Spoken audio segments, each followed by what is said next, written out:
Assalamualaikum warahmatullahi wabarakatuh. Ketemu lagi sama aku Rifa Nur Afia di channel YouTube Rifa Nur Afia.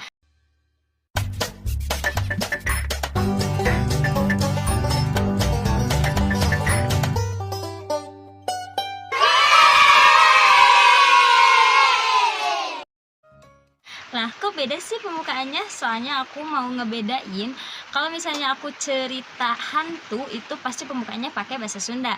Nah, kalau misalnya aku mau ngebahas sesuatu atau mau ngasih tahu sesuatu atau mau sharing sesuatu, aku pembukaannya pakai bahasa Indonesia gitu.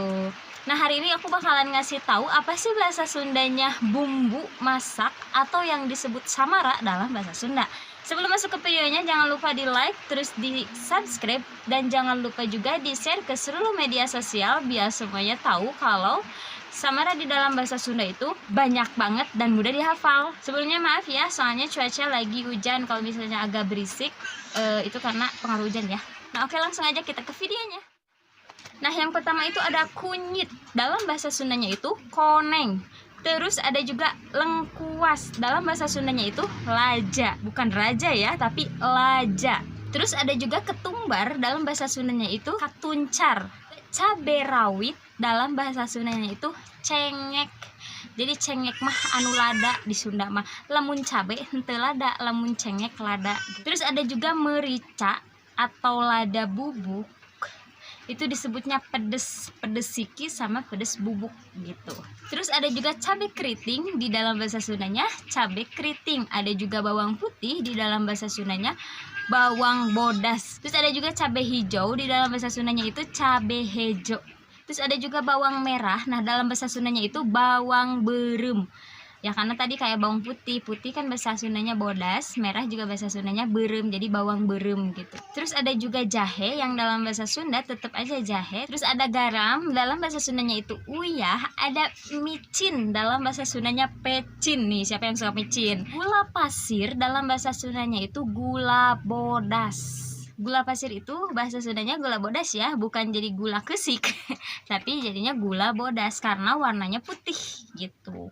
Terus ada juga gula merah, dalam bahasa Sundanya itu gula berem. Ada juga mentega, dalam bahasa Sundanya mantega. Kalau ini men, kalau ini man.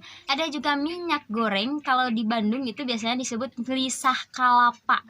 Tapi ada juga yang aneh gitu sama nama lisah kalapa ditujukin buat minyak goreng, karena di sebagian tempat lisah kalapa itu ya minyak kelapa asli gitu. Yang di Bandung itu disebutnya keletik kalau buat minyak kelapa asli. Tapi kalau minyak goreng di Bandung juga disebutnya lisah kelapa gitu, lisah kalapa. Ada juga kemangi, kalau di Sunda itu surawung. Ada juga seledri, kalau di Sunda itu saledri. Ada juga kencur, kalau di bahasa Sundanya cikur. Nah, ada juga kemiri, kalau di dalam bahasa Sundanya muncang gitu. Jadi memang ada yang sama ya, kayak tadi jahe, tetap aja jahe gitu. Ada juga yang beda banget kayak lada aja ya. Kalau lada di dalam bahasa Indonesia itu kan bumbu. Nah, tapi di dalam bahasa Sunda lada itu kayak rasa kepedesan. Justru kebalik, kalau di dalam bahasa Indonesia pedes itu rasa yang memang kepedesan gitu. Tah kalau di bahasa Sunda mah pedes teh bumbu gitu. Nah, bumbu masak bahasa Sundanya apa sih? Samara, jangan lupa. Oke, makasih banget yang udah nonton video aku, yang udah dukung, yang udah apresiasi terus. Makasih banget, udah lama banget nge-upload soalnya ada beberapa hal yang nggak memungkinkan untuk bikin video gitu ya. Makasih banget yang udah nonton, semoga kalian sehat selalu. Mudah-mudahan kita bisa bersiraturahmi lagi. Assalamualaikum warahmatullahi wabarakatuh. Nuhun.